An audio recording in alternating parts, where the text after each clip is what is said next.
Hello. Yes.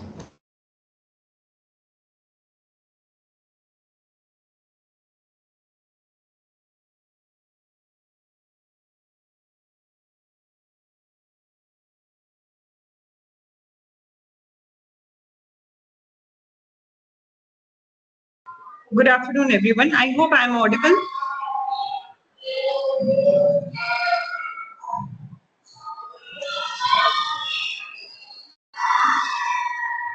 Yes, good afternoon.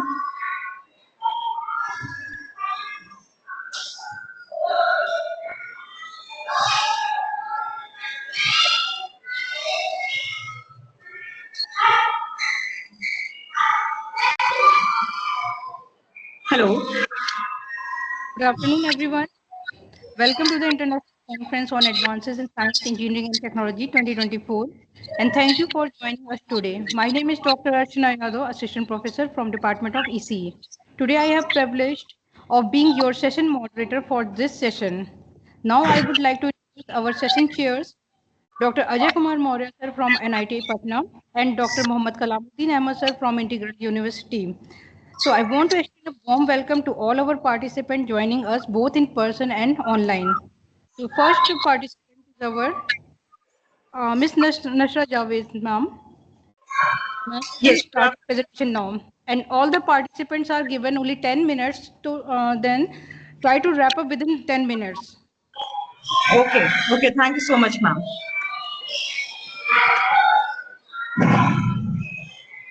Ma'am, I hope the screen is visible. Yes, ma'am, it is visible now. Okay, ma'am. Thank you so much. So, myself, Nasha Javed, a research scholar from the Department of Computer Application, Integral University, and I have proposed my manuscript on the cyber aggression. So, I have done a comprehensive study on cyberbullying recognition and intervention in social media context. So, if I talk about what is cyberbullying, it's actually a willful and repeated harm inflicted through the use of computers and other electronic devices. Hello, Nashra ma'am. Sorry for interruption. Harun sir is Nashra, please switch on your video. Pardon, please. I'm asking your video. Your voice is clear, but your presentation is looking, but your video is not on. Okay, fine. Sorry for that. Okay, now it's visible, sir?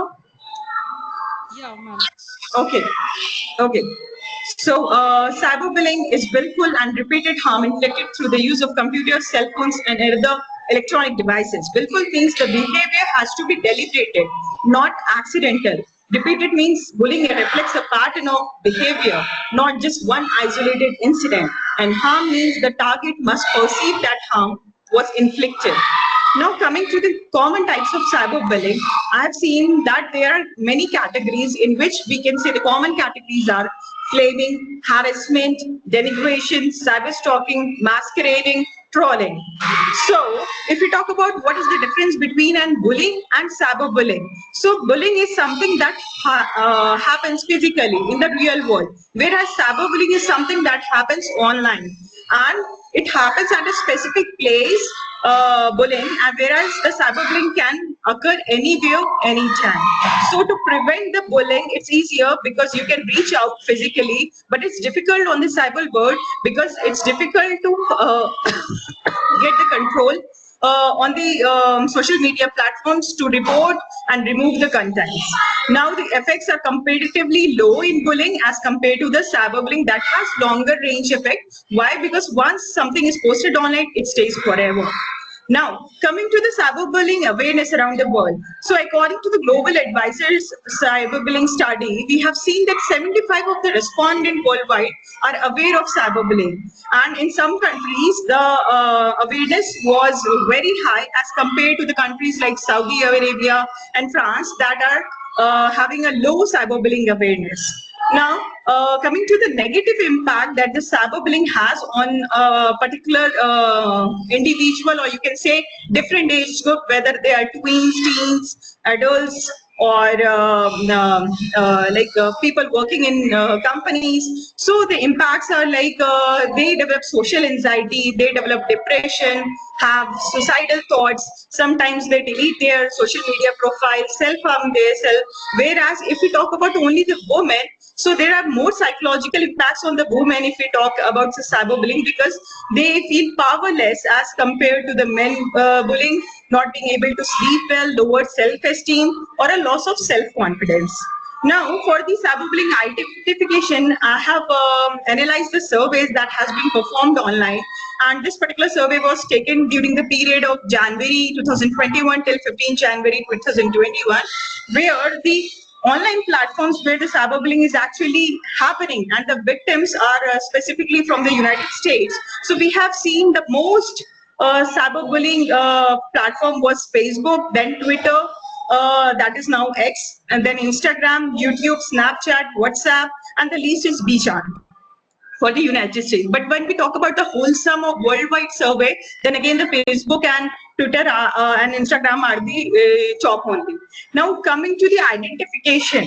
So if we talk about the harassment in adults, not only in the teens we see cyberbullying these days, in adults also. So this survey shows that many US adults have faced the harassment, any type of harassment, offensive name calling is there, purposeful embarrassment is there, or any other severe harassment is there, physical threats are there, sexual harassment is there, stalking and sustained harassment is there. So we have seen not only in the categories we talk about teenage, but also in the adults there are online harassment that are coming under the category of cyberbullying.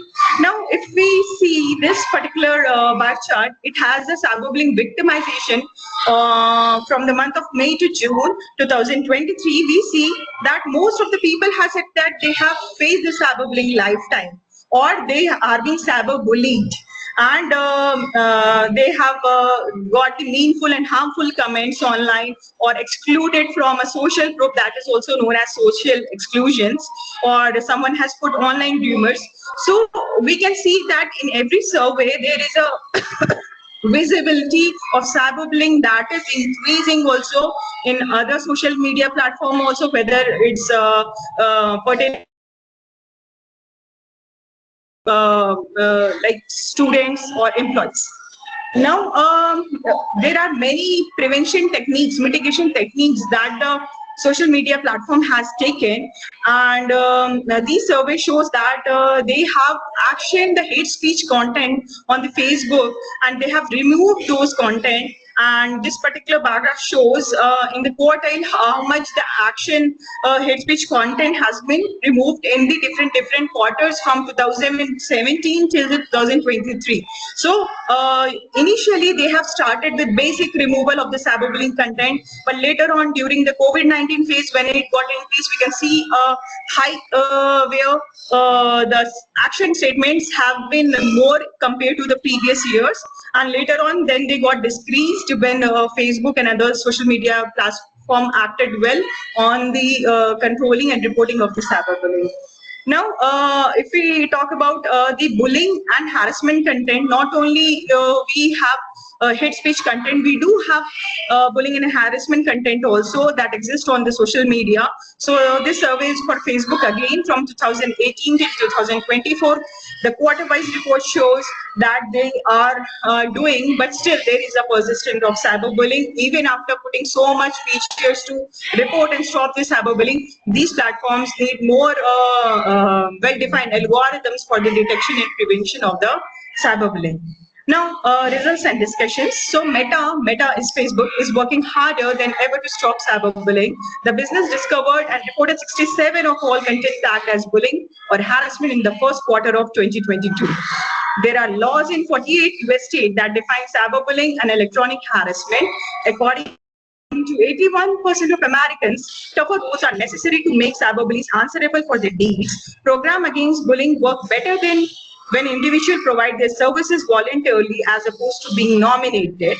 Teachers are reportedly given training on verbal, physical, and social bullying practices in 76% of the schools, whereas after using discussion boards, student views and about bullying issues improved. The boards encourage bullying acts and students protected the victims. So bullying behaviors are significantly decreasing by 50% when we have anti-cyberbullying initiatives. So to conclude my research, it reveals the critical areas where the cyberbullying is affecting the tweens, teens, youths and adults. The outcome of this research and related studies will give a clarity to the business, social media platform and policy makers to recognize their collective responsibility to safeguard individuals from the perils of cyberbullying.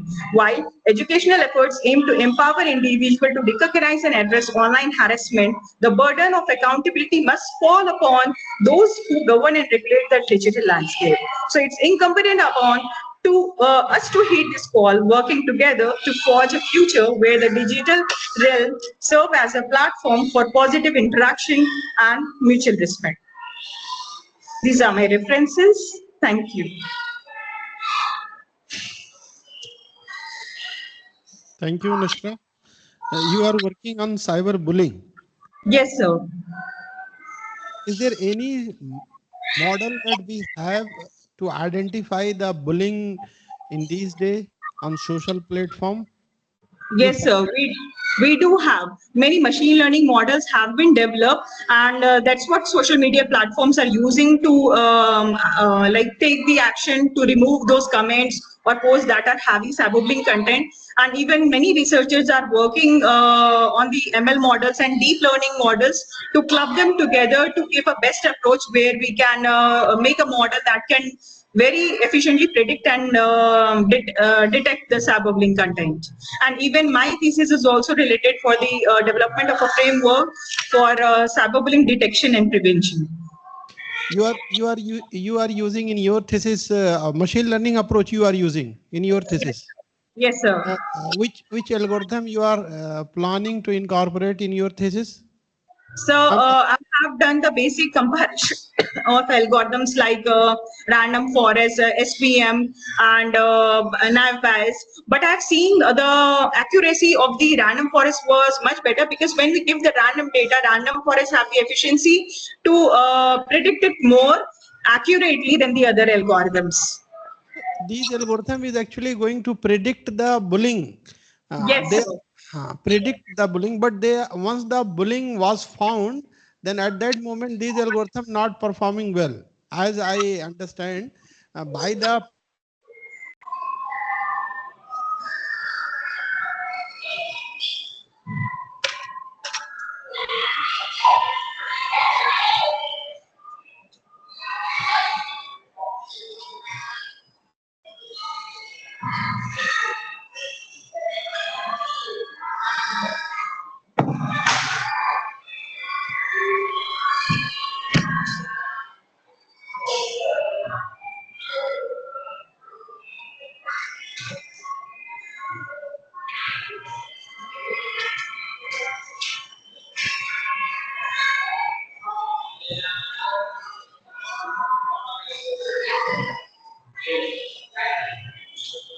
Hello.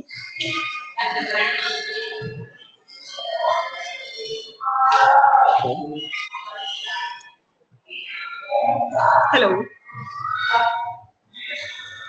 Yeah, I think there is some difficulty from the at their both side. Yes, I Apart from guess. the literature survey, apart from the literature survey, did you implement it in? Are you planning to implement that real work and to detect? Sorry, I'm not able to hear the question clearly that you are asking. Like you so like in literature surveys, like you are also planning to implement kind of having detecting. See, Or just I done some See, work. I have compared the accuracy of basic ML algorithm, and then I have seen that the random forest was more doing accurately. So then I clubbed and make it hybrid with the other techniques so that it can be enhanced to a level where it can also do the prediction on unseen data. Like it was doing the well predictions on the balanced data, but then I have given the imbalanced data sets also to do the prediction, and I have seen there is a increase in performance when we refine the pre-processing steps, when we do the sentiment and analysis more up to a level where we can identify the different types of cyberbullying. Okay. So did you like try the ML algorithm also like SD boost or some other algorithm just implemented random forest? Sorry, I'm still not able to get you, sir. Did you use some other like SD boost or can some other algorithm also just use random forest? Yes, not only random forest, but many algorithms like SPM is also doing fine.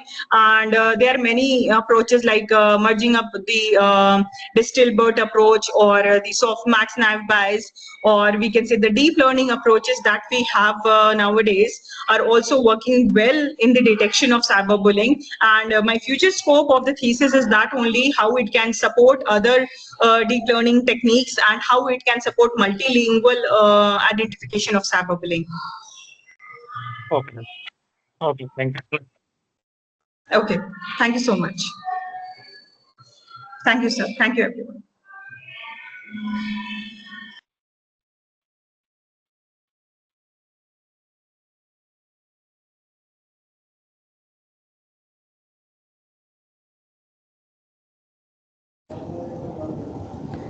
Mr. Rizwan Ahmed.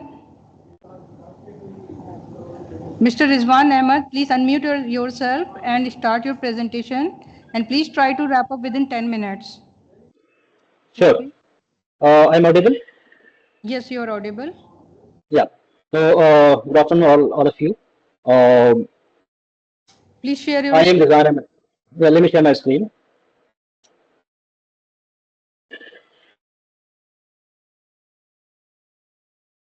Please share your screen, Mr. Rizwan.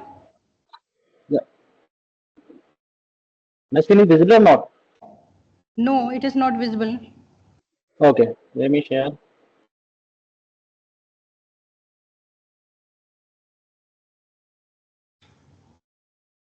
Try to share entire screen, not only the single window. Only then it will work. Okay.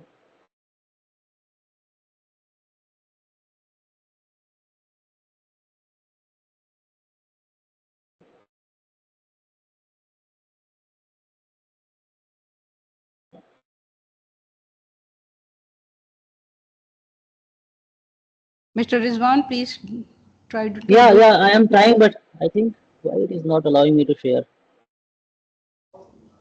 Okay, if you are having some issue, please, till then we are calling our next participant, Sure, sure, Mr. sure. Himanshu Shukla. Mr. Himanshu Shukla. Mr. Himanshu Shukla, unmute yourself and start your presentation. Are you there, Himanshu Shukla? Yeah, ma'am. I am audible, ma'am. Yes, yes, you are audible. Please share your screen and start the presentation and try to finish within 10 minutes. Okay, ma'am.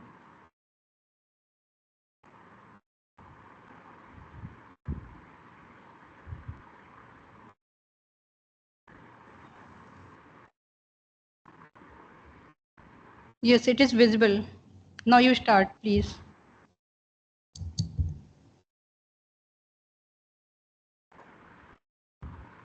My screen is visible, ma'am. Yes, it is visible. Okay. You can start now. Okay. Good afternoon to all dignitaries. I am research scholar of MIT University Lucknow campus and assistant professor in CSGM University Kanpur. Ma'am, I am audible. Yes, you are audible. Please continue. Okay, thank you. My topic is the identification scheme for zombie attack in cloud environment. Content are introduction to cloud environment, zombie Please attack. put your slide in the slide mode. It is not in the slide mode.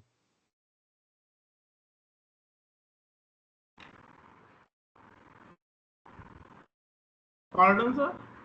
Please make your PPT in the slide mode. so that it is visible to everyone easily. Slide mode.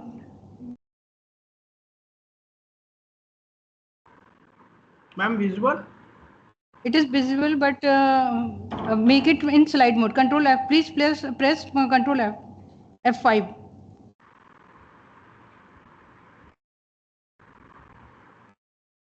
Or in the icon in the taskbar. Second icon in the taskbar. You can press there also.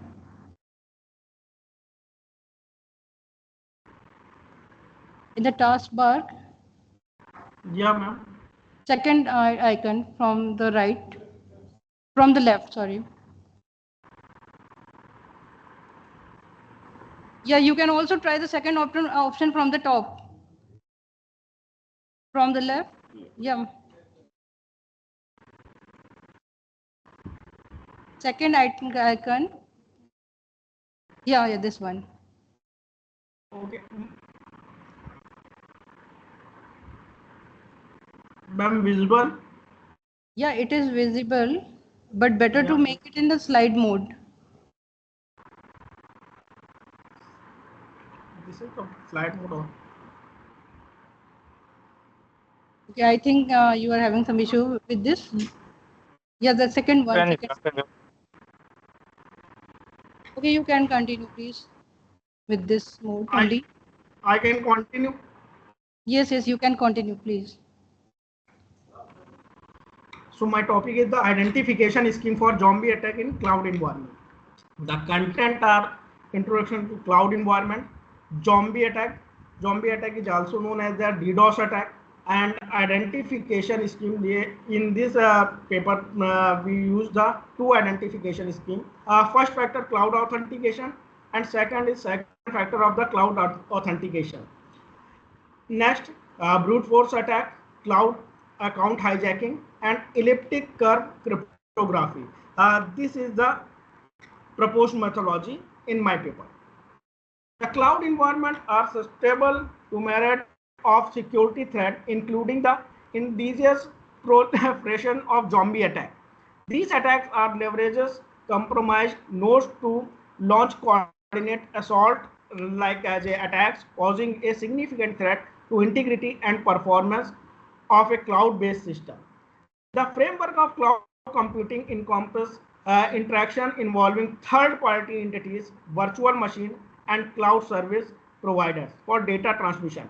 Within this architecture, security stands as a paramount concern given the array of potential threats from both malicious entities and devices. Malicious such as a virus and unauthorized access. Among these threats, the zombie attacks emerge.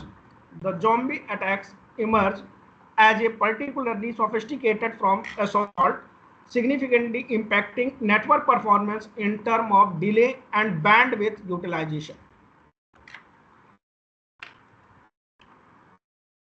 In this paper presentation, we introduce an innovative identification scheme tailored to specification or to detect and mitigate the zombie attack within cloud environment. The zombie attack introduced a scenario where malicious user infiltrate the network, impeding legacy Met users data access while enabling zombie nodes to establish communication with a virtual machine under the guise of legacy Met user.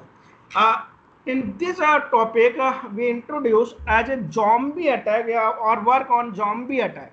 The cloud computing has seen widespread adoption across industries, transitioning from traditional record keeping methods to cloud-based infrastructure.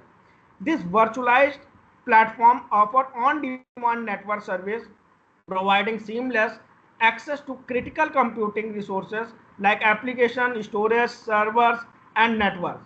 The cloud services are also known as the system as a service, infrastructure as a service, platform as a service. These technologies enables users to connect virtually using various digital devices, including PC, laptop, smartphones, and others. The malicious user poses the significant threats, potentially accessing others' data. Cloud security encompasses various security domains such as network security, information security and computer security. The security is the paramount importance for any services at issues like downtime, data loss, botnet. Botnet is also known as a zombie attack. Spoofing, phishing, sniffing, and password cracking persist within cloud computing environment. Addressing these diverse security issues is a crucial to gain complete control over cloud computing environment. The zombie attack. Zombie attack in a cloud environment are one of the advanced attack cloud computing environment, Himanshu which ji, reduce. you are not moving with your PPT. Your PPT is still on your front page. Your PPT is not moving.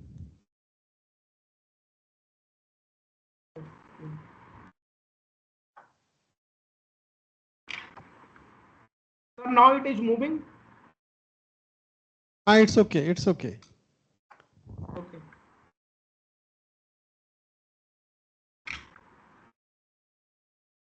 So zombie attack. Sir, visible? Yes, it is visible. Yeah, okay. So zombie attack in a cloud environment are one of the advanced attack in a cloud computing environment, which reduce the performance and throughput of the network. So we can say that the zombie attack is a malicious attack from the different nodes from different areas. In this type of the attack, everything, service as a platform, system as a platform, infrastructure as platform, create node as a malicious node. So there are uh, contemporary nodes which act as a zombie, as botnet, as one of the connected users. A system that has been inserted with a program that puts in under the control of contemptuous users without the awareness of the system user. Zombie is used by the contemporary users to launch denial of service, man in middle attack, or DDoS attack, distributed denial of service attack. So the zombie system send a huge number of packets on worthless information to the targeted machine or website in order to block the site's router and keep genuine user from having access to the site. Traffic sent to the website is puzzling, and the result of the system receiving the data use time and resource just to understand the flow of data has been sent. So the virtual machine is described as connected the cloud service provider CSP, which is further connected with virtual server VS, and third party TP is available, which is directly connected to the virtual machine. In this paper, we propose identification scheme for secure cloud authentication. The proposed scheme was tested using DDoS attack or DOS attack, impression attacks, insider attack, and man in middle attack. These two methods are good for mitigating this attack because it will be able to detect the attacks mentioned above the prevent them completely from getting access to the information. The step-by-step representation of the technique in the upcoming figures, which illustrate the flow from the beginning to the end of the algorithm. So we use two-way authentication, two theory. Number one, first factor cloud authentication. In this initial we introduced two method, two identification scheme. Number one, first factor cloud authentication. In this initial phase, the user initiate the first authentication factor, prompting the cloud platform to process the request. This cloud platform comprises a database server and a web server. The provided credential undergoes authentication against pre-registered record by the Mr. database server. Mr. Himanshu, sorry for interruption. Kindly switch to your work and your findings as we are running out of time and you have already spent 9 minutes. Okay, now please continue. Okay, so this is the implementation of first factor authentication, flowchart of the first factor authentication, credential for first factor authentication, asymmetric one-way hashing, key encryption, and verification of the cloud. This is the all known as the access control mechanism. And the second factor authentication, we use two-factor authentication. Number one, asymmetric one-way hash option encryption, cloud verification, and cloud storage. This is the two-factor authentication. Mr. Himanshu, These your are some. is not moving. It is still on the zombie attacks slide.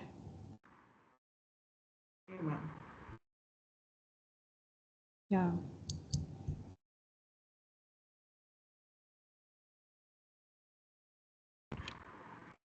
Ma'am, visible? Yes, it is visible. So two identification schemes. The first is first factor authentication. This is the flowchart of the first factor authentication. In this first factor authentication, credential for the first factor authentication session generate. After this, asymmetric one-way hashing and cloud storage provided the permission. And in the second authentication scheme, we use two-factor authentication.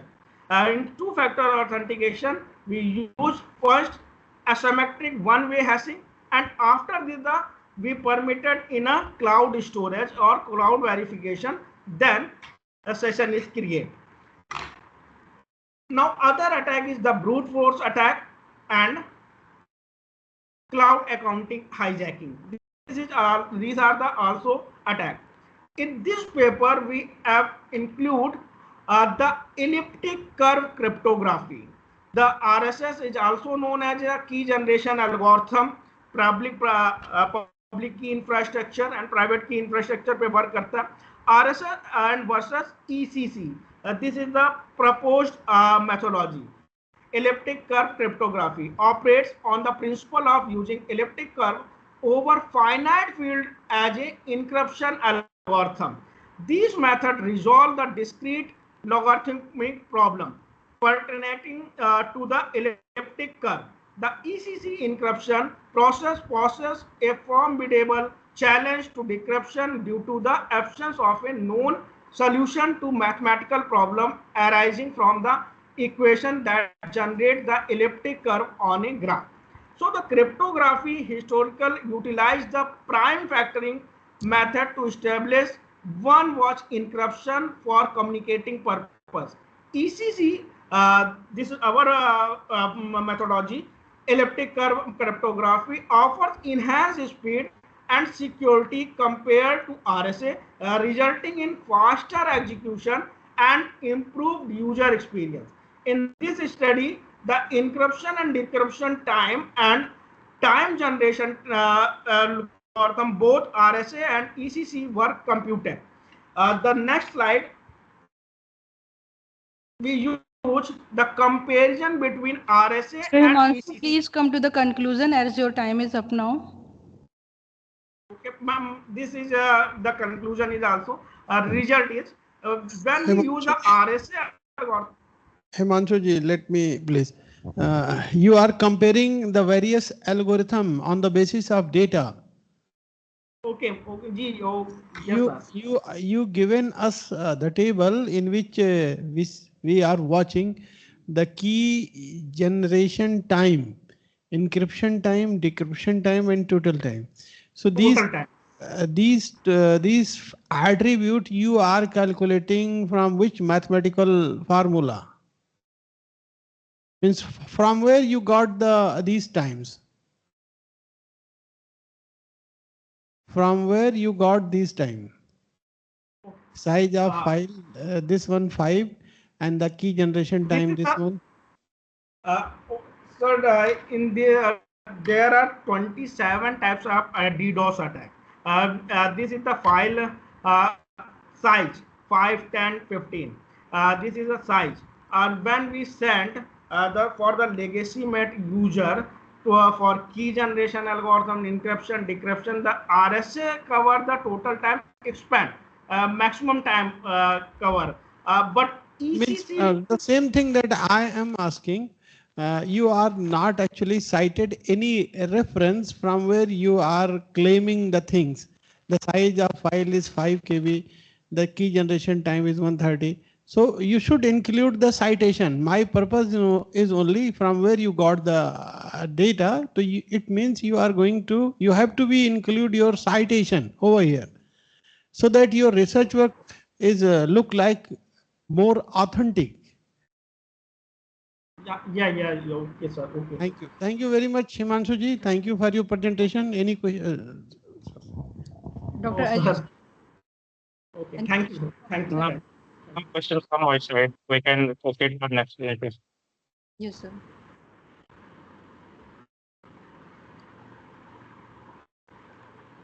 Okay, no questions, sir, from your side? Uh, no questions from my side. Okay, thank you, sir. Mr. Himanshu, sir, Himanshu Shukla, you have one more presentation, right? you. Yeah. Paper ID 24. So please, it is a request. So just come to the work and the conclusion for that paper and just wind up next paper. Okay? Ma'am, my side is visible. Yeah? Okay. Now my second paper, I only conclude in the Oh, it is same. work. Same previous slide was visible. Himanshu ji, please open your second slide. This Yes. is we are watching your first slide, first paper slide. So you should close this one and open your second Next slide, paper ID 24. paper ID 24 slide so that your slide can be watched. No, my paper ID is 169. 169 and 168, sorry. Yeah. Okay. Yeah, it is 169. Just share your screen and start your presentation. Ma'am, slide is visible. Yes, it is visible. The paper ID is 169. The Yeah. title is the prevention from the zombie attack under cloud environment by mutual authentication. I direct come to the point in the mutual authentication method. Okay, ma'am. The proposed framework for mutual authentication method. This is in this method. Uh, this work is also to detecting DDoS attack. DDoS attack in a cloud environment. So previous methodology as a access control method and other method are available. In this paper, we use the mutual authentication method for legacy made user as a two-way factor authentication.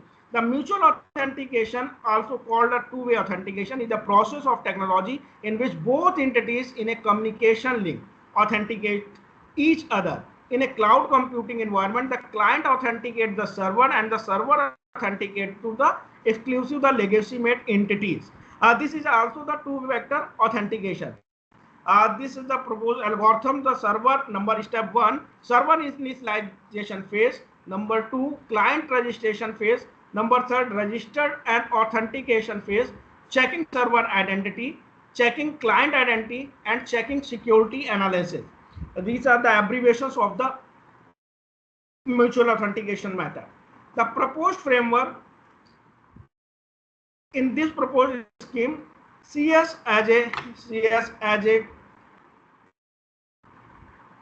cloud cloud server with the S verifies the legacy mate of the CCI by checking C1 as a client 1 and C1 is valid, then authenticate CCI. This is the mutual authentication method. On other hand, the CCI authenticates CS cloud server by checking C3 and CS will pass the test if C3 is valid, means client third.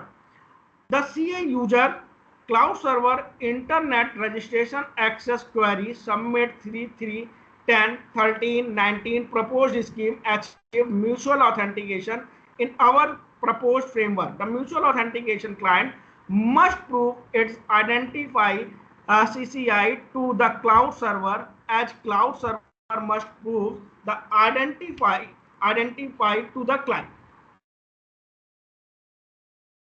The previous art is access control method. Access control, we use the component access control, authentication, authorization, access, manage, and audit. In the our technology, our methodology, we use mutual authentication method. Mutual authentication method, server respond with server message selecting the SSL, secure socket layer option. server send certificate message which contains the server certificate, server request client certificate, in certificate request message so that the connection can be mutually authenticated. Mutually authenticated means two-way authentication. The server includes, it's part of the negotiation with the server done message. The maximum data rate is the mutual authentication. Sir, you ask me which data set you use. We use the Canadian Institute of Cyberspace CICDS का data set use किया था मैंने for HTTP flood attack के लिए. Client responds the certificate message which contains the client certificate, client send session key information encrypted with the server's public key in client key exchange message. Client send a certificate verify message to let the server know at own send certificate.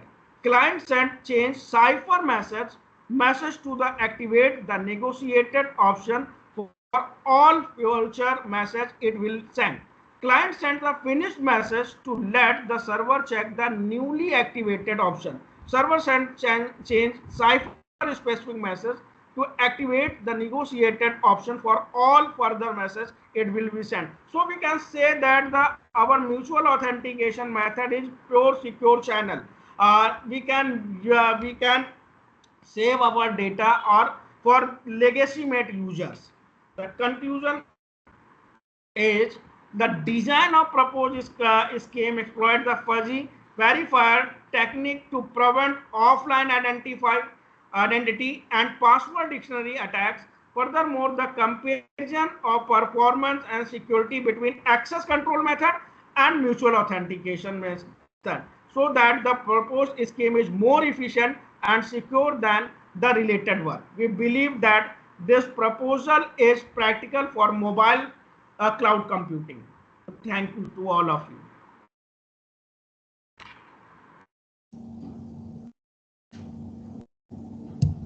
Dr. Ajay sir, please, you may ask the Mr. Himanshu, did you implement it somewhere this two-way authentication process or is still in the development process? Sir, I'm not getting well. Please pardon. Did you implement somewhere in this two-way authenticator process or still in the literature survey? We use the Kali Linux for HTTP flood attack. In this, we said we use the virtual machine for authentication as a practical. Did you compare with any other mutual authentication process that you know about them? Pardon, sir, I'm not getting well. Please. Did you also compare some existing authentication process with your developed algorithm? How it is efficient or how it is better intelligent to others?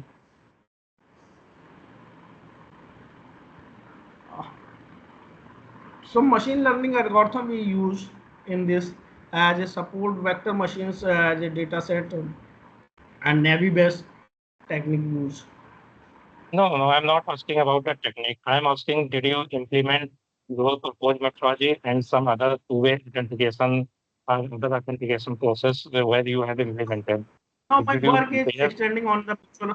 Now my work is extending on the mutual authentication, so it is processing. Okay. Okay, it is from my side. Okay, sir. Sir, any question from your side? Okay, sir. Okay, Mr. Himanshu, you can leave now. Thank you. Our next participant is Mr. Rizwan Ahmed Khan. Mr. Rizwan Ahmed Khan, please unmute yourself and start your presentation and try to wrap up within 10 minutes. Sure, ma'am. Sure.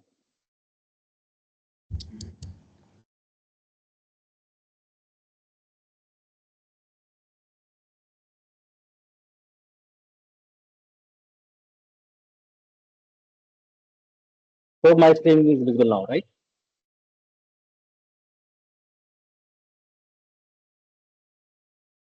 Yeah, it is visible. Put in the slide. Sure. So, good afternoon, all of you. So my topic is to just comprehensive assessment of the existing literatures on the challenges and solutions related to cyber security in smart cities. So here is the outline. Mr. Uh, Rizwan, please make yeah, your PPT in the slide mode. okay. Full screen कर दीजिए. So, is it fine now? Yeah, it is fine. Good. Yeah. So introduction is since it is related to cyber security in smart city. So first we need to define like what is smart city. How we can say that this is a smart city. So it has a particular components in the city. It is an urban environment that leverages digital technologies, enhance in efficiency, sustainability, and the overall quality of the life of the people. Right. And in other words, it is also called telecity, digital city, smart city. What does it mean?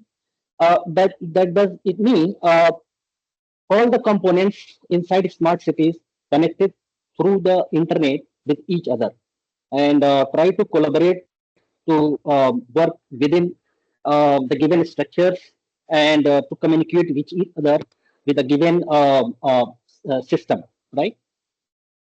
So the next one is uh,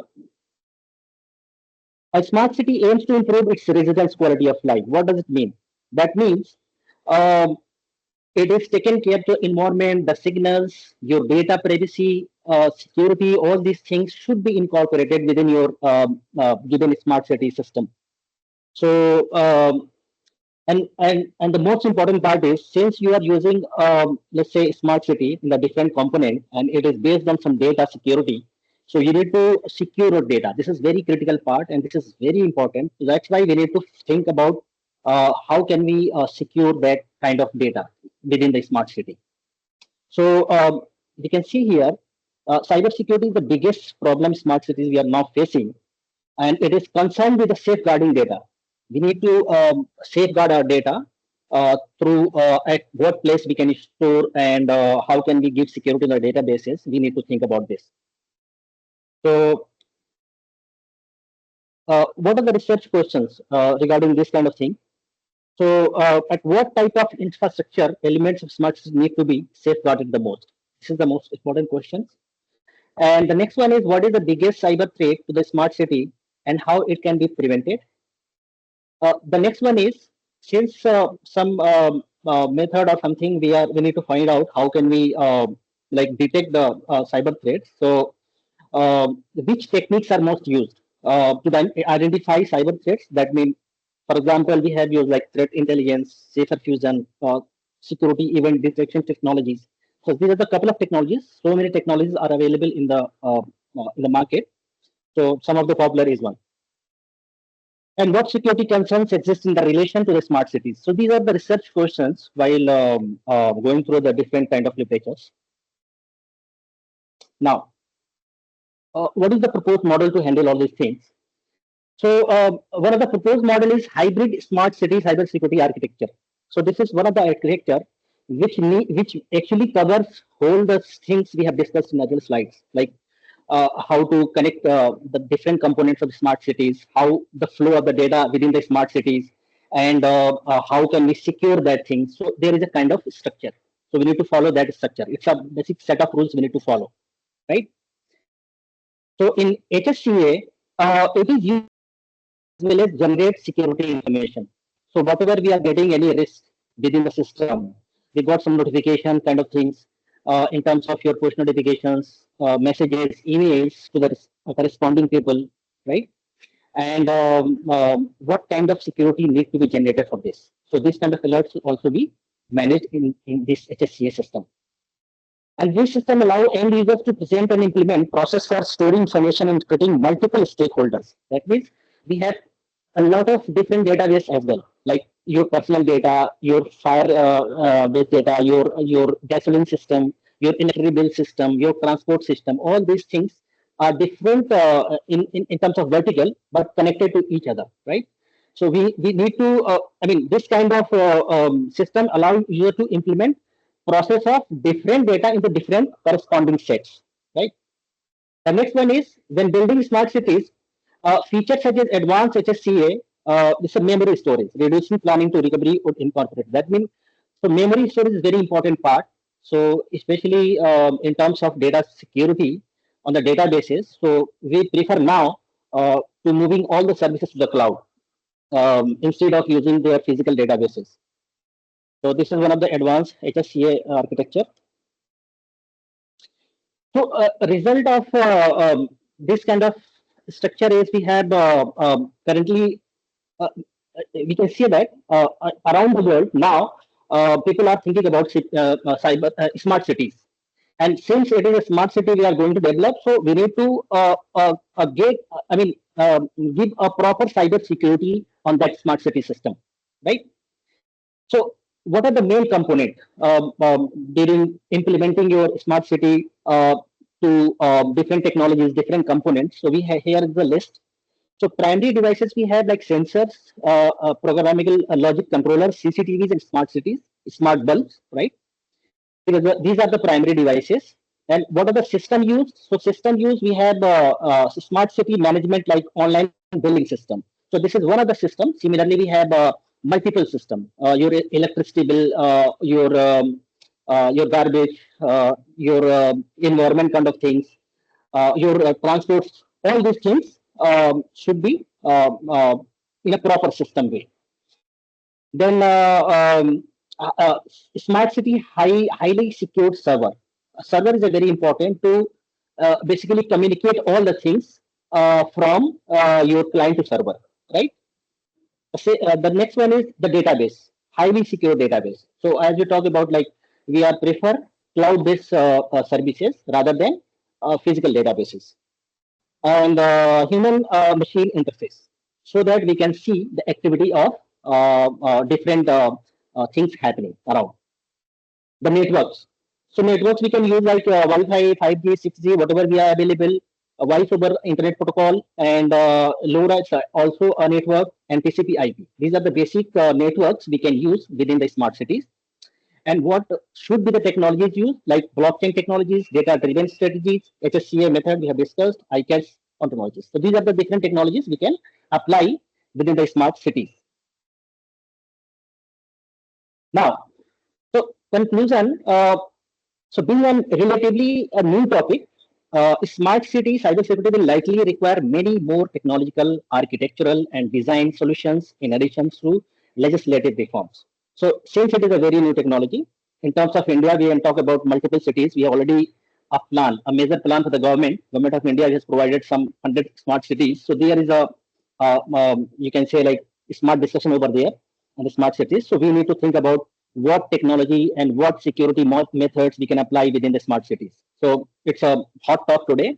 So we need to collaborate with government, with our infrastructure, so that we can communicate properly and by following the government rules as well. The next one is smart technology and connectivity should be improve people's life throughout the world. So smart technology basically in terms of connectivity. So later it's an incident like some Microsoft servers are down and the planes are totally shut down their services. So for these kind of things, we need to create some alternatives as well for these kind of situations if we find. So not only for transportation, we can use for multiple purpose like electricity bill or any other method we are using online services. Next one, despite the numerous opportunities, they over it's unavoidable. That's in which Time is up now. Please ready for the question and answer, sir. Please, oh sure. Dr. Ajay sir and Kalamuddin sir and Harun sir, please ask the question. Rizwan, hi, Ajay sir, please may continue, please. Yeah, no question from my side. You can continue, sir. Rizwan Saab, you are talking about smart city. Right. And so many IoT-based system and sensor systems are required for the integration of municipal services of the city. Right. From the literature, you found any drawback of the smart city? Yes. You found any drawback of a smart city after the literature review? Yes, yes, sir. Yes, sir. So actually, we have, you can see in terms of drawbacks. So many drawbacks we already have in our system as well. Like we are not properly collaborating with the system, government's rules. First, second one is like government's rule is not properly implemented as per smart city standards. Second one, the infrastructure which is available in the country is not up to date to the incorporated to the smart city. The next one, the environmental or transportation systems is not up to date. Like so, we are going to, using different kind of softwares to tracking the vehicle system using some IoT devices, and also controlling the home appliances from anywhere in the world. This is not. It is in the system. It's a very initial level, but not at a major level. So we need to focus on that as well, so that many devices are coming nowadays, IoT based devices. So that devices need to be, used in a daily basis life, so that we can incorporate these things in our system. So I mean, so many things are still to be developed to go through to implement smart cities. So these are the likeness we have as of now, sir. Oh, thank you, Rizwan sir. Thank you. Thank you very much. Thank you, sir. Okay, thank you, Mr. Rizwan. Now our next Thank you. participant is Mr. Anuj Kumar. Mr. Anuj Kumar, please unmute yourself and start the presentation. And please wind up within 10 minutes.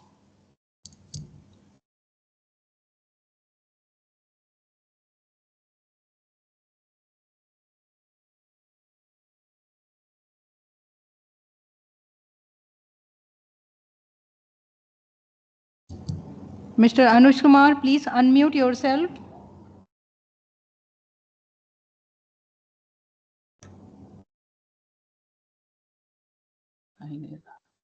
Hello, I'm Ye- audible. Yes, yes, you are audible. Please share your screen and start the presentation. Okay, ma'am. Slide is visual. No, not yet.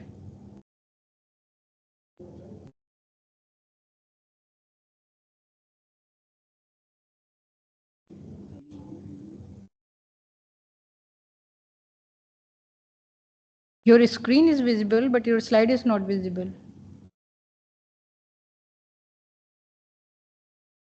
I'm visual. Yes, it is visible now. Please start. Good afternoon, everyone. I'm Anuj from the Department of Information Technology, Baba Sahib Bhimrao Ambedkar University, Lucknow. My presentation, my title is Sustainable Planet Leveraging Artificial Intelligence and Social Well-being. Okay, this is my table of content. This is introduction. We know that sustainability has become more important today than ever before as the world goes through Mr. Anuj, unpredictable. please make it full screen. And Mr. Anuj, please your yes, ma'am. slide full screen or slide share And mode. Yeah. On the the top, the screen, second option, second icon from the right, left side. आप अपने yes, ma'am. System का F5 button press कर दीजिए. F5. Press the F5 from your keyboard. Just or the second one. Second आगे वाला, इसके आगे बाद वाला. अरे नहीं हो रहा. यहीं पे. जो अभी आपने क्लिक किया था उसके next. From current slide, ma'am. This Right. Yeah, click it. okay. Visual, ma'am. Yeah, it is visible, but make it in full screen. Ma'am, Double this click is on in the full screen. Ma'am, yeah. उसी पे double click करिए. Double click on the slide. On the slide, or just there are so many options. You can try any one of them. Ma'am हमारे There ऊपर is वो some full screen issue. नहीं show हो रहा है. Can I try? उधर side आपकी side नहीं हो रहा है. हाँ हाँ चलिए कंटिन्यू करिए. Okay, Okay, okay. you can go ahead. Please. Okay then. Okay. So this is introduction. We more important today than ever before as the world goes through unpredictable environmental challenges. So we talk about environmental sustainability. Environmental sustainability aims to meet present need without compromising the ability of future generations to fulfill their own.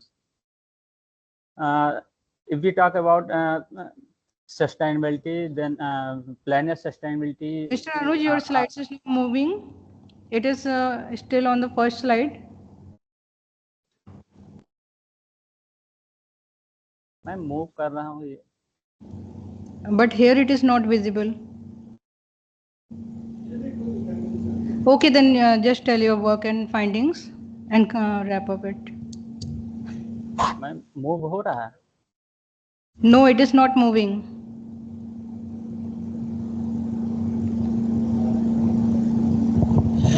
Mr. Anuj, please continue. Yes, now it is showing introduction slide. Please continue now. Okay. Okay. The planet sustainability has the combination of human sustainability, environmental sustainability, and social sustainability. The key pillars of sustainability that it encompasses environmental protection, social justice, and economical prosperity, crucial for fostering resilience, communities, and equitable growth. The climate crisis has been a critical critical phase and need immediate actions rather than further debate and discussion. चूंकि AI is AI refers to the ability perform just like human, including learning capability, by example, recognize object, understanding and generating language, making decision, and solving problem among others. So AI work as a potential to solve to maintain the sustainability of the planet. There is a global imperatives like among unprecedented environmental challenges, including climate disruption, body diversity loss, and preserving pollution, safeguarding fundamental rights, and achieving sustainable development goals are high priority. So AI has transformative potential like leveraging AI, including machine learning, data mining, and automatic algorithm present a transformative opportunity to tackle these complex challenges effectively. Okay, there are some applications, AI applications in environmental conservation and social well-being. The AI applications range from AI-driven platforms facilitate across to essential services to predict analytics. By harnessing the power of AI, we can promote inclusively equality and overall improvement in quality of life for all members of society. So there are data AI can be used for sustainability. We can use for data analytics, healthcare and education, environmental sustainability, disaster management. So this is the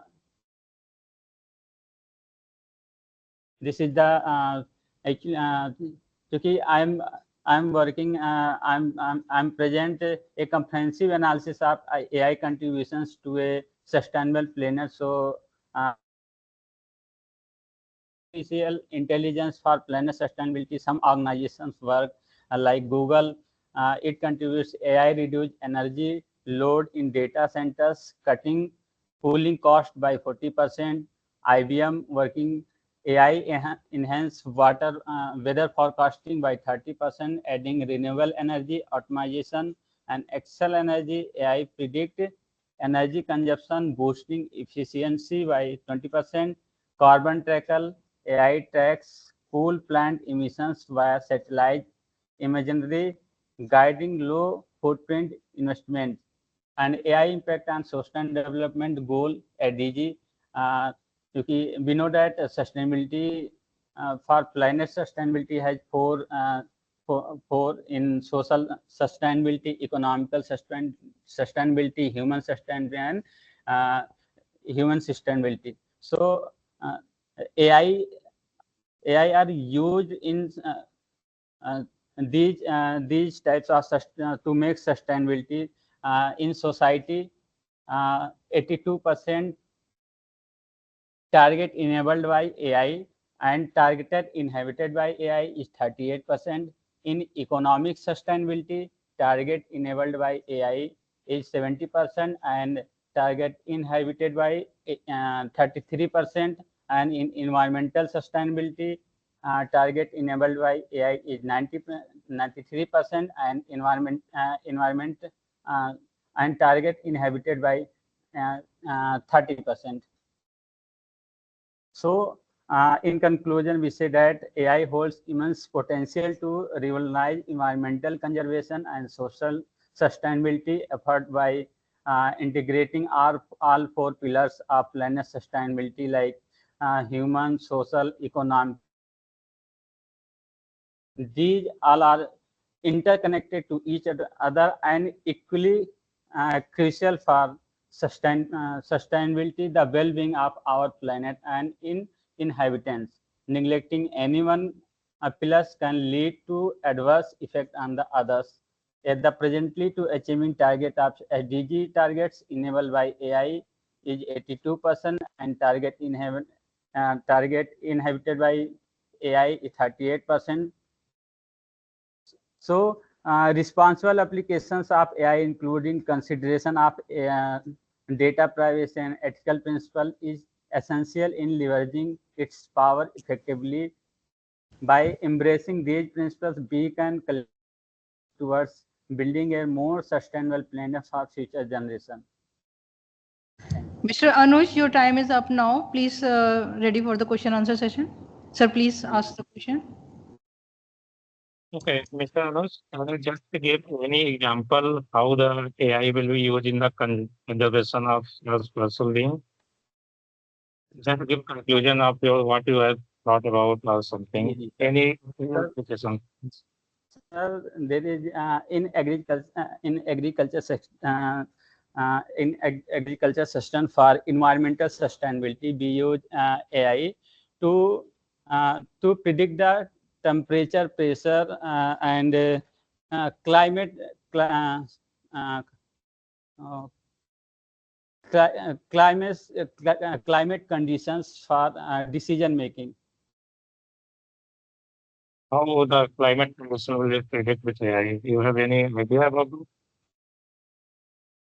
no sir, I have no video, but हमने जो है एक paper पढ़ा था जिसमें हमने एक तो ये हमने देखा था कि environmental sustainability for precision agriculture जो है हाइपरपोनिक सेंसर नेटवर्क का यूज किया जाता है, जिससे अभी तक हमें ये पता है कि हम केवल खेती जो है लैंड पर हम कर सकते हैं, क्योंकि हमें ये डिसीजन लेना होता है कि हम भोजन जो है पौधों को देना है। जरूरी ये नहीं है कि हम जमीन से हम उनको पानी के माध्यम से ही उनको भोजन दे सकते हैं।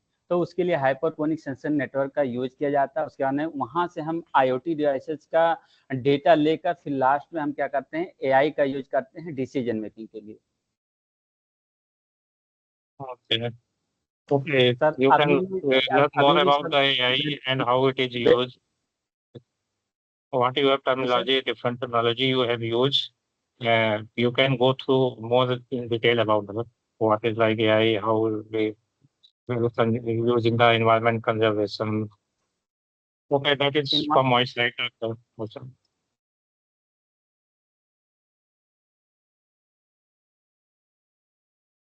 Thank you, Dr. Thank you, Manoj. Thank you, sir. Okay, you can leave now. Our next participant is Vaishnavi Priyadarshini, paper ID 298.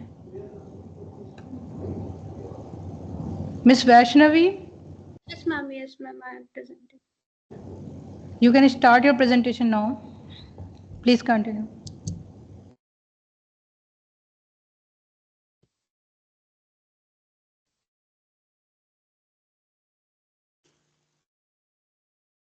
Ma'am, my screen is visual. Yes, it is visible.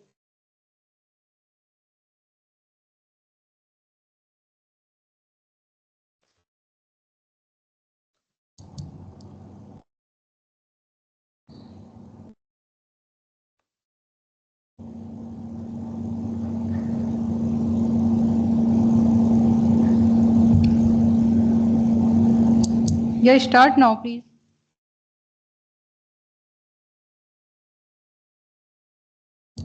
Ms. Vaishnavi, please start Yes, now. yes. Ma'am, my voice is clear? Yes, your voice is clear. And screen is also visible. Okay.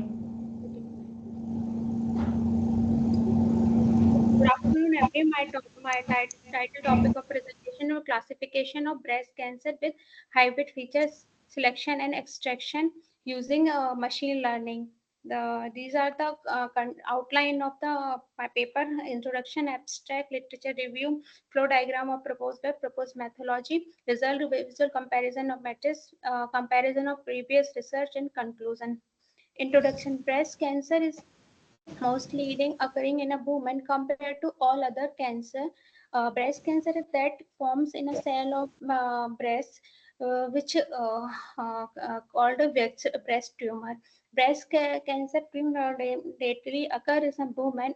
It can also affect the man. Breast cancer may occur because of abnormal cells division in the breast that forms the cells of breast which develop a mass which called a tumor. Abstract machine learning algorithms which learn from historical data and can anticipate the category of fresh inputs are used to classify benign and malignant tumors. Here there are four steps in my MERS: pre-processing, feature selection, feature extraction, and classification, in which the breast cancer detection system is implemented. And this paper uses the hybrid feature selection and feature extraction, which are using the transfer learning to identify and classify breast cancer in histopathical images. This is the literature review.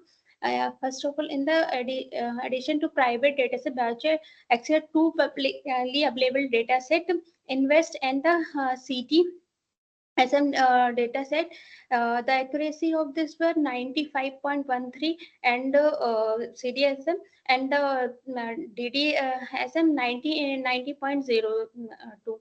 And next author is Madhuli, which uses the MIAS dataset and DDSM data and REST dataset in the which uses the data set in bus 1 and bus 2, the accuracy is 100% and the 89.73%. And this now come to the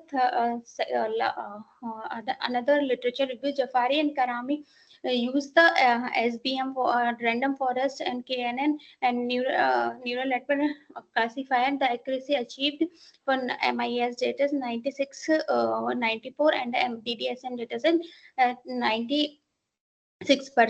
The Chakrabarti et al. Use the DDSM dataset and the maximum accuracy 98.45. This is the flow diagram of my proposed system. I have used the MIS dataset, MMIA dataset, and load. First of all, we load the dataset in the machine, and then we pre-process the machine. In the pre-processing, the images are in the pre-process, remove the noise and change the gray level, and come to the feature extraction. And the feature we use the transfer learning, which is a combination of ResNet 50 and DenseNet 161. And these are the feature calculate the hybrid feature calculated by 1024.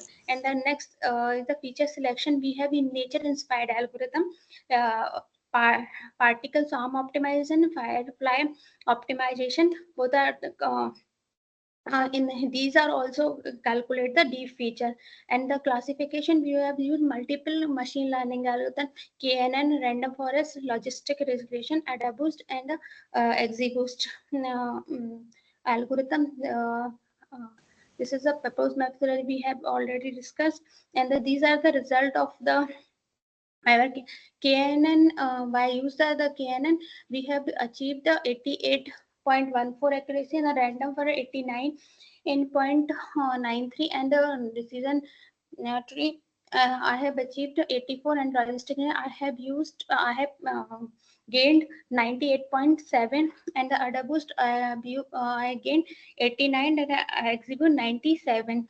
and Gaussian, and we have achieved 69.81% accuracy, and this is the visual representation of all the matrices, and this is the comparison of previous researches.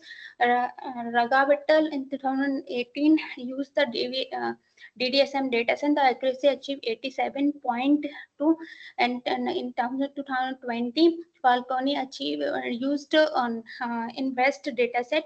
These are the histopathical images, and 90.9 accuracy achieved.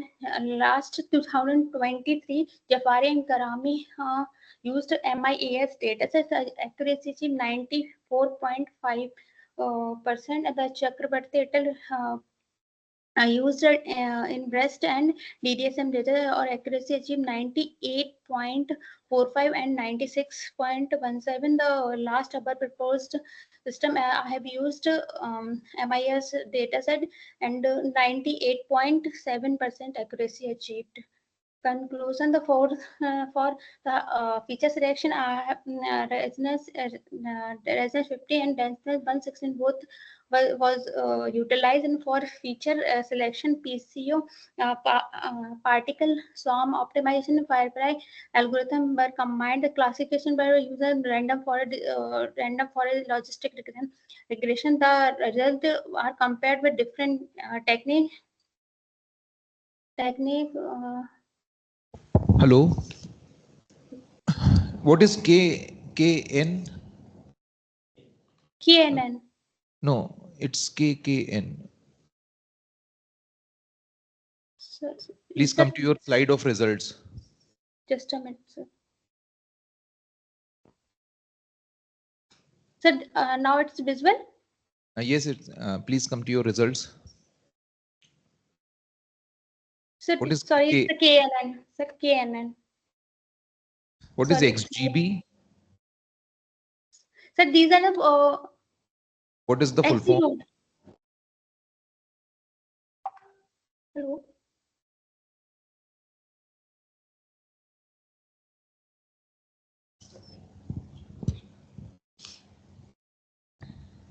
How would you define a F1 score? Hello?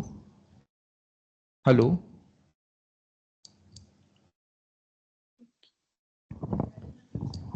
Am I audible? Yeah, now. Hello, Vaishnavi. Sir is asking, you collected a lot of data set, but you are not claiming your result. Means you are not showing the precision, you are not showing the accuracy, F1 score. So you miss the things are by mistake. You are not showing these values. Sorry.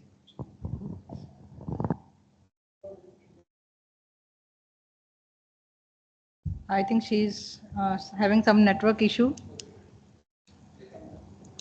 Okay, now we have our last participant, Mr. Imran Khan, which is going to happen offline mode.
Slide.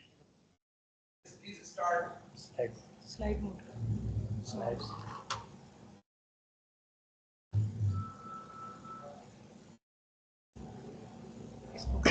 Please start. Good afternoon, everyone. Myself, Imran Khan, and I am here to present on the comparison and application of deep learning based graph embedding techniques. Also, I have proposed a graph node property augmentation method.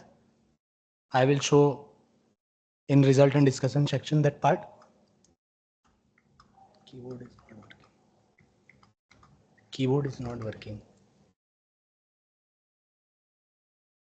The outline of my slides are introduction, level of task for graph, models of graph embedding. In introduction, I will cover why graph embedding is an important area of research, and outline of the main objectives. And in level of task of the graph, I have defined the different level of the task like node level task, edge level task, and subgraph level task, also the graph level task.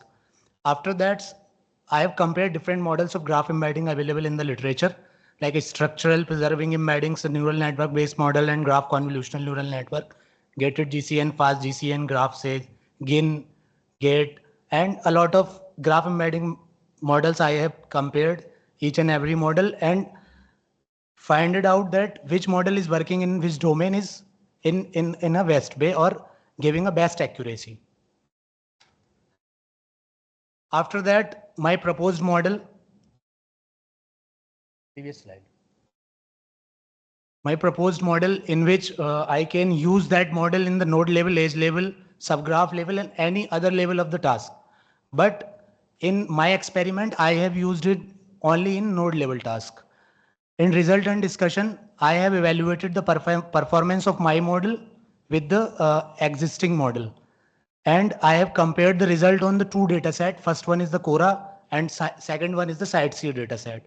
These two data sets are of the citation data set of different research papers.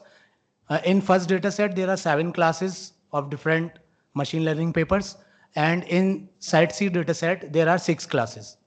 In conclusion, I have derived some conclusive remarks and future research direction. Graph embedding, why the graph, what is the graph embedding actually? We have to calculate the representation of the node in a low dimensional latent space. When we are representing two nodes in a low dimensional latent space, then we calculate the similarity. That is the goal of the graph neural network or different graph embedding methods. Next. Why we are using the graph embedding? Nowadays, you can see the different social media platforms or the research paper citation form a network. Like I have 4,000 friends on Facebook. My friends has some other friends. They form a network. And on social media, you can see the Facebook algorithm is suggesting you that you can be friend with this person or you can be friend with this person. Lot of suggestion can be shown by the graph embedding methods. So the network analysis can be used in real world domains and applications, and network can be represented using graph. That's why for representing the node, edge, or any other property of the graph in a low dimensional latent space, we need graph embeddings.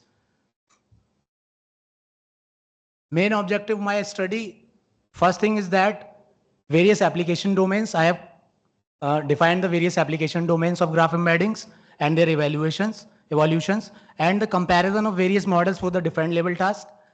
And next thing is the proposed model enhancement to improve the performance and the direction of the future research. Here are the level of task for graph. You can see two colors of in the first part of the image, node classification. There are two colors. There are two colors of nodes. Suppose that there may be another node that has no color. Then we have to define that node belongs to which class of the node. Like there are two classes of the nodes, first in the blue color, second in the brown color. So we can predict that in which class the node belongs. So this is known as node classification. And link prediction, we can predict that there may be a link between these two nodes. Like I have told you that you may be a friend with this person. Like Facebook is predicting the link between a person and another person. The person is representing as a node in a graph. And another thing is the node clustering. On Facebook or any other social media platform, or you can say in the citation network, there are a lot of clusters of different nodes on the basis of different interest, different topics. So you can predict whether a node belongs to any of the cluster, or you can form the cluster of the nodes through the graph embedding methods. And last thing is the graph classification. Like in chemistry, you can predict the properties of the molecule. The molecule will be represented as a graph, and you can embed that graph into the low dimensional latent space, and you can then tell that these are the properties or the chemical properties or the physical property of this molecule. So these are the 4 levels of the task for graph. I have compared several models like structural preserving network embedding, graph convolutional network, graph sage, gated GCN, graph isomorphism network, fast GCN, IDGNN, identity aware GNN. A lot of models I have compared in my study. Now the proposed model, as I have told you, I have augmented the node features. The graph embeddings has a limitation. They are actually not learning the node degree, node clustering coefficient, and other node properties. So I have calculated all these properties and augmented with the available feature, available node feature. Or if there is no node feature, then we can utilize these calculated properties as node features. Like you can see from this image, the given node features are in the green color, and I have calculated different node features that are in the yellow, red, and orange color. And then I have concatenated both the features, the calculated features and the given features if there is any.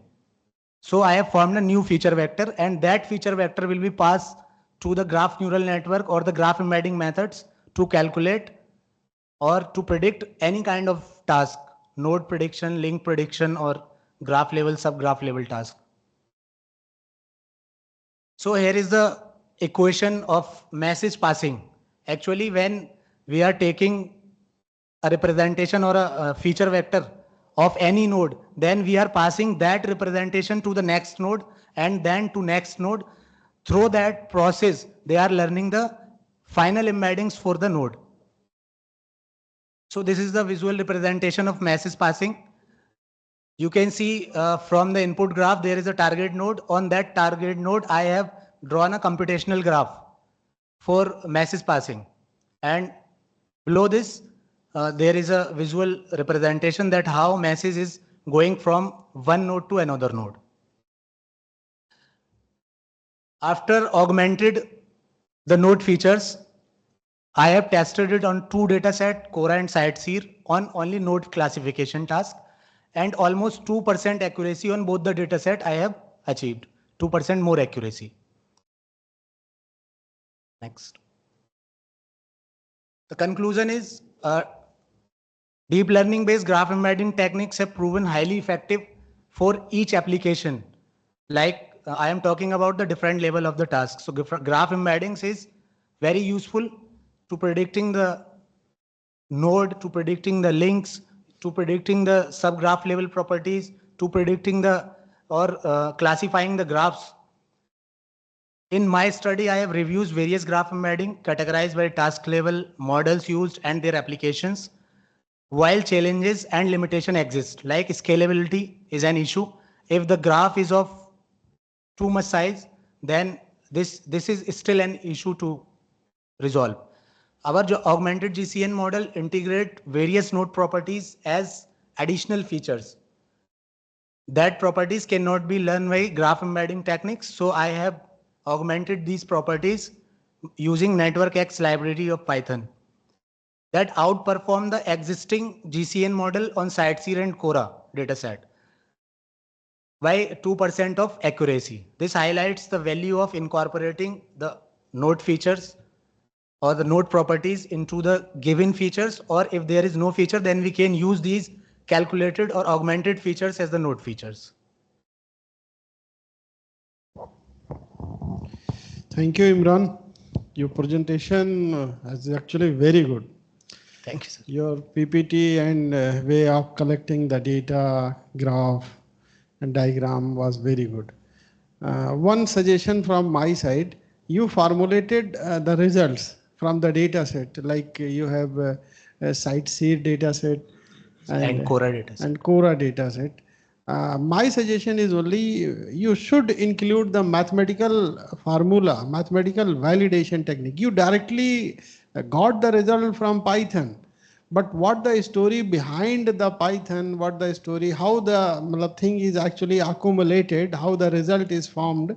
So you should include the mathematical equation in your research so that anyone can directly understand that by this formula we are getting the results. I have included that in my manuscript, but not in the presentation. But due to the time constant, you not included over here. I have theoretical justification and the practical justification. Both have been included in my manuscript. That's good.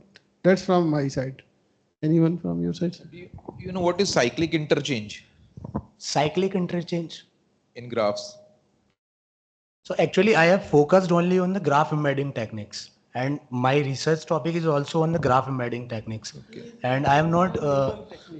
Okay, you are doing PhD? Yes. From AMU? Yes. Who's your guide? Professor Muhammad Ubaidullah Bukhari. Bukhari sir. Ji. How many conference paper do you have to publish? 4. 4. And how many journal? 2 journal. One is Scopus and one is SCI. One is Scopus? And one is SCI. And along with those 2 journals, you have to publish 4 conference. No, that is not the criteria. That is the work I have done. The criteria is one conference and 2 journal. One conference and 2 journal. Is the criteria? Yes. Okay. Thank you. Welcome. Thank you, sir. Dr. Ajay, sir, any questions from your side? No question from my side. Okay, sir. Thank you, sir. Thank you, Mr. Imran. Okay, thank you so much, Ajay, sir, for your cooperation and helping us to conduct this session so smoothly. Thank you, sir, from behalf of all Integral University. Okay, thank you, Dr. Archana. Thank you, organizing committee. Thank you, sir. So now I would request